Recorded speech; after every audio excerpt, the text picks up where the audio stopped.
Hello and welcome, I am Arumba, thank you for joining me. Let's play some more World War II. Hitler wins World War II.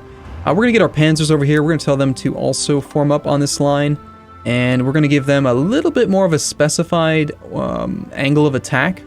So for their offensive line, instead of saying like, hey, attack all the way through like in this big wide berth, we're going to say you're going to punch through straight along this path.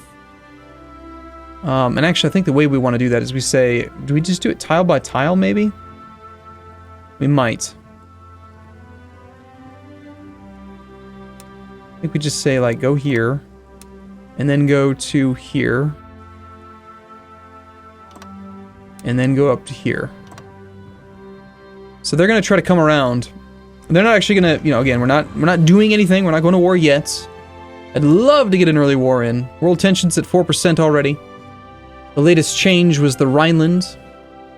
Justified war goal time is -2% due to world tension. It's changing by 0.5% per month since January. Minimum 25%, so that's fine. It says, we have generated 4.1%. The largest world tension has been generated by the German Reich. Huh. Shocking. Let's keep working on research time. Germany has such a huge advantage, you know, having as many research slots as they do. We're doing good on production for all types. We actually have a surplus of motorized. A little bit excessive, in fact. So maybe we will want to back off a little bit on motorized. Get a little bit more infantry equipment being built up. I would love to get some more support for some extra airplanes. When I did my stream the other day, we just kept it at one factory each, and we're not really producing very many of these guys.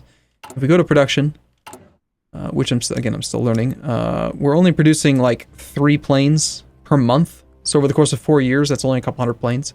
Like, we really do need to ramp this up and get more factories. There's basically, okay, let's look at research. There's like a couple different types of planes, right? So you got your fighters. Fighters are fast and nimble and can do many jobs, everything from fighting for air superiority, protecting your bombers, and intercepting enemy bombers. And you've got your close air support, which are strictly designed to support land combat. And that's what we really want. We want lots of close air support. That's how you get huge advantages in your land warfare. But in order to be able to do the close air support, you need to have enough fighters to support it. Now, the naval bombers, I don't know if we really want to do too many of those. Heavy fighters have long range and powerful weapons. They're good against protecting bombers at range and intercepting enemy bombers. Their agility means that they will struggle against regular fighters. So a little bit of a yin-yang type thing there. Tactical bombers are small, fast bombers that can help out ground troops and bomb enemy buildings. And then strategic bombers are attacking enemy buildings and infrastructure, starving them of precious industry. So that's about literally destroying their infrastructure, their factories. Oh, excuse me. Get a little too excited, aren't I? So we're waiting for a few more points.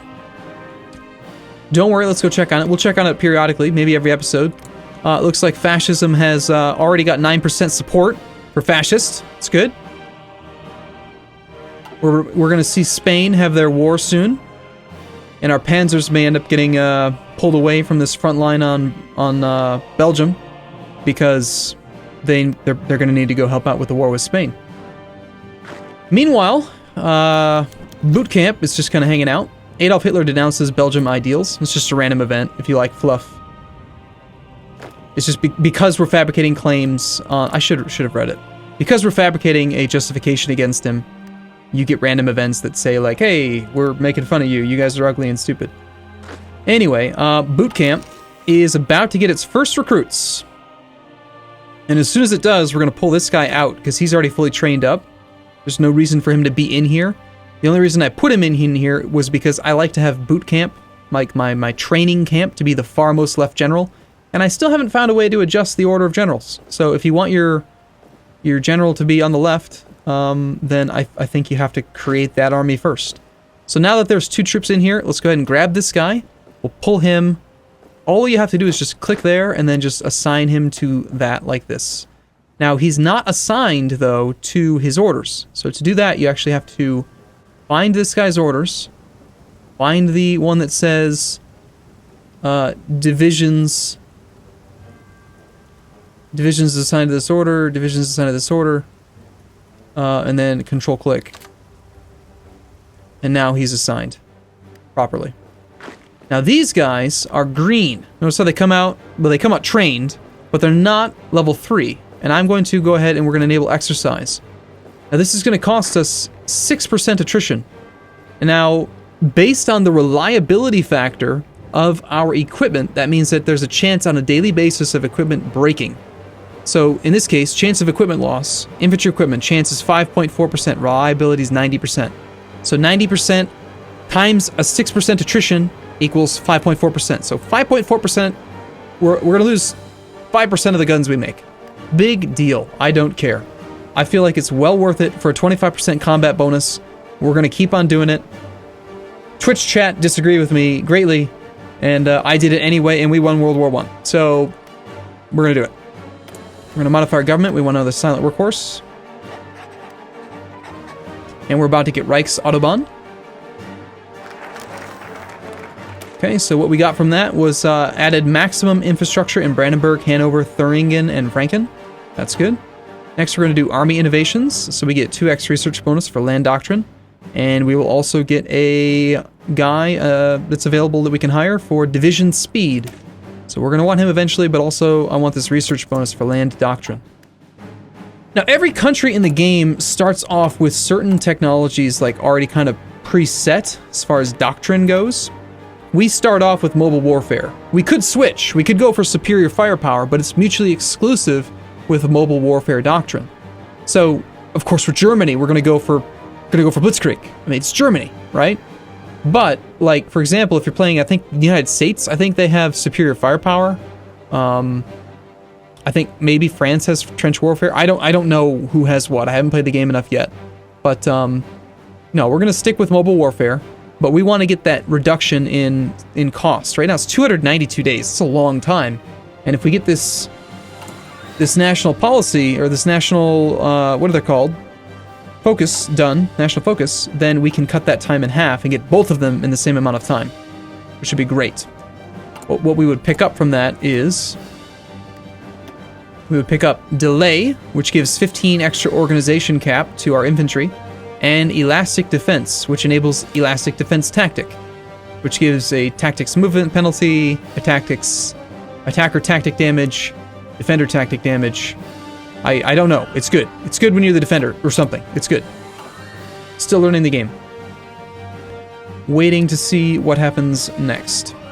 Now, once these guys do get trained up to level 3, we're going to want to pull them out of the boot camp so that we stop paying the attrition on troops that can't train any higher.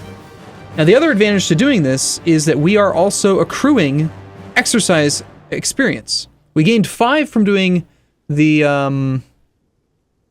remilitarization of the Rhineland. But we're also gaining 0.02 daily because we're training, we're spending equipment to build up army experience. And this army experience is very useful for creating new templates and making divisions that are better than regular divisions. So again, I feel like spending light infantry, just like guns, basically, light, stupid little cheap guns, is well worthwhile. We're ahead of time on some research here. We're ahead of time here. We don't need Marines. We don't need paratroopers just yet. Support battalions. I don't think we really need those yet. Armor, we're not going to worry about. We could research like specialty types of the Panzer. It's only 49 days. What this does, it's an anti-air cannon mounted on the chassis of a Panzer II tank. So we can make like anti-air Panzers. We could make... we could do this one. It's a German self-propelled artillery vehicle based on a modified Panzer II chassis. Let's just see if we can figure out what some of these numbers mean. Soft attack 56, hard attack 1, piercing 4, versus the regular Panzer, which has a soft attack of 14. So this thing is like really good at killing infantry, basically.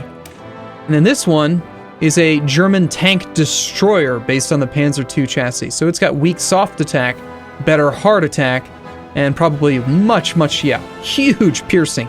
Like really good at shooting down tanks. Now here's the thing though, we start off with lots of good tanks, or good tank tech, Other countries don't. I don't think we need to worry about killing tanks. I think that maybe having this thing could be awesome. To be able to, like, murder infantry would be sweet. But we may end up getting the Panzer III out before World War II breaks out, in which case we don't actually really want to commit any resources to the Panzer II tech. Now, before you say, hey, you should just go for the Leopard or the Tiger, that's 1941, okay? That's years and years and years away. We're not going to spend 1,367 days researching this stuff right now. We need to work on other things first. Armor, like interwar artillery. Just research this and just get support artillery. It's soft attack plus 10%. It's just a good thing to have. I think that that's probably more useful as a research. Also, we should make sure we're getting everything we can out of industry. So, as Germany, generally speaking, I think you should pretty much always go with dispersed industry.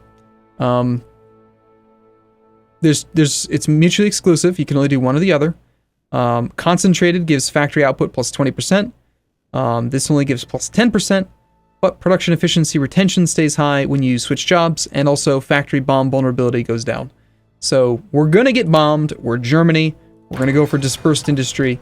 That's just the way we have to do it. Someone's going to come and blow up all of our stuff, and we're going to cry about it, and I'm going to be upset. So far, all we're adding to is just regular infantry. I'd like to get some more stuff. Let's see what else we have in the hopper. We've got 89 units of light tank available. The Panzer Division takes 240, so we can't even create one extra Panzer Division just yet. Our production, it takes time, okay? It takes a lot of time. What else could we add, though? SS Division is motorized 450. We've got 589, so we could easily add at least one motorized. So let's add a unit. Not from here. We want to do it from here. So we will add... no, don't want to change the symbol. We will train. Location, Brandenburg. Assign to you. And we will just train one at a time. Now that may cause some shortfalls a little bit. We'll have to pay close attention to how we're doing on shortage. We have still a 36-day shortage of infantry equipment. We really can't make enough infantry equipment. Again, we're training. We're training with it. We're spending the infantry equipment. And again, I am going to continue to do that because I want the army experience points, and you'll see why later. And it's going to be a big part of how we win World War II. I think. How goes this justification? We're 100 days out of 245 days in. So that's good. Army innovations is well on its way. How fascist are the US? They are 13% fascist. That's cool. Improving relations with them won't really make any difference. We just need to boost their popularity of our party and hope that the election causes a rebellion. It did in a previous attempt, which was hilarious, by the way. Like 60% of the country was fascist. By the way, you guys should be an army, and you should have a border. Let's get you a leader. And let's get you a border with them. And we will give you a line. They see, the color of this line lets you know, like, they think they could move in this far with this many divisions. This is pushing it. This is a no-go. They can't do it. It's not enough. So, let's just say, something like that. So they'll focus on protecting the entire line, but Danzig is a pain in the ass. That's what I've learned. Danzig, because Danzig is coastal, if you go to war with Poland, let's World War II, you're at war with Poland, UK, and France, and they're holding Danzig, they've got support, they've got infrastructure, and they can support tons and tons of troops in Danzig because they've got naval superiority, and they just sit there and they get entrenched, and it's annoying. So we don't want them to have Danzig. If we can, we want to take Danzig from them, take that seaport, so that Great Britain has no real easy access point to land troops and to support and stuff. So we're still only into July of 36. Again, like I said, it's going to take a few episodes before anything really fascinating starts to happen. But bear with me. Can modify government again. We've got 152 points. We could add one more political advisor. We could get political power gain plus 5% now. We don't really need the ideology drift defense because the AI is not going to try to make us not fascist. We're already fascist. There are no elections, so the fascist demagogue is kind of silly. Captain of Industry. Could be good. Civilian factories, infrastructure, and refineries. Fortifications. Could be good. Armaments. Cost. Okay, war, industrials, military factory construction speed and dockyard construction speed. I like that a lot. Effective partisans on us. Foreign subversive activities efficiency. I don't know what that means. I want to believe that that means that, like, maybe we could convert the United States faster, but I don't know. I'm not sure. Foreign subversive activities efficiency. Doesn't that sound like foreign subversive activities? What are we doing to them? We're boosting popularity. That's a foreign subversive activity, isn't it? What else could be in this list that could be a coup? I suppose a coup could be considered a foreign subversive activity. Maybe it's talking about coups. I don't want to hire that guy if it's not going to help us directly, so I don't think we're going to hire him.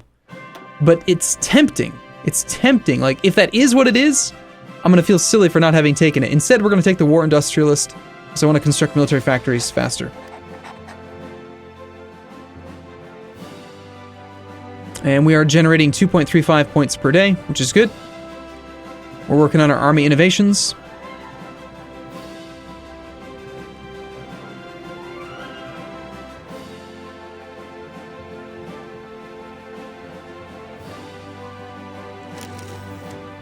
We have another free military factory.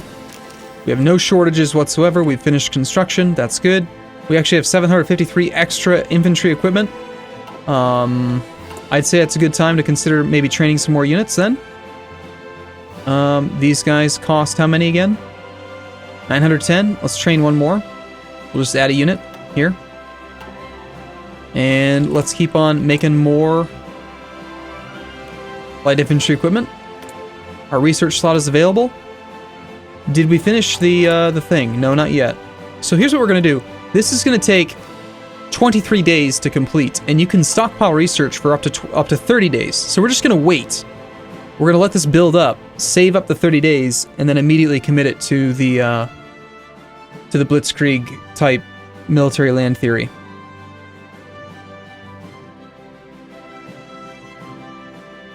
So we'll just wait. As soon as we get that pop-up for the next thing, we'll go and we'll hopefully remember to do research in 5 days. If I can't remember in 5 days, I'm in trouble. I did turn off the day-night cycle because people in Twitch chat had been complaining about it, but I kind of like it. I think that it doesn't give me seizures, so... But we'll leave it off. Okay, Army Innovations is now done. So that's good. 10 more Army experience, and we have access to a Chief of Army, W. von Brautschit. I'm never going to pronounce anything right. Don't expect me to. We still can't do Anschluss because we don't have enough active manpower in the field. We have, if you hover here, 483,000 men in the army. But it's talking about, I'm pretty sure we figured this out on Twitch chat. We need 55 active divisions. And right now we have not that many. I don't know how to see a summary of the total in this screen, but actually no, we got 40. We have 40 divisions. So we need 55 active divisions to be able to do something, I think. So we keep training. For now, why don't we go ahead and do a treaty with the USSR. We're going to improve relations with them first. It's going to cost us points, but it's going to also give us a much better chance of them accepting the contract, accepting the deal, which is going to give us a bonus towards the Panzerkampfwagen. Whenever I say that, I think of myself like a station wagon. It's a Panzer station wagon. Yeah, we're going to make the Panzer Station Wagon 3. It's going to be awesome. Meanwhile, don't forget to do your research, which is going to be land doctrine. And notice how we get a 50% reduction now in this cost, which is good. And that's good. We are at 150 out of 245. No one is guaranteeing them yet, which means that if we attack them, we'd be pissing off the world. We'd be raising world tension. But no one could step in and help them. Because they're not part of an Axis. They're not part of the Axis. They're not part of the Allies. They're not part of the Comintern. They're just a dude. They're just a country. Also, if we wanted to, we could take the time to take a look at their resources. Belgium has resources. They have 48 steel. We don't need that steel. We actually have a surplus of steel, if I'm not mistaken. We have 248 surplus steel right now, but doesn't matter. We want access to France. That's why we want to kill Belgium. So, okay, cool. I'm gonna take a break here. As always, thank you for watching. As always, like I said, and I look forward to seeing you again in the next episode. Thank you. See you soon.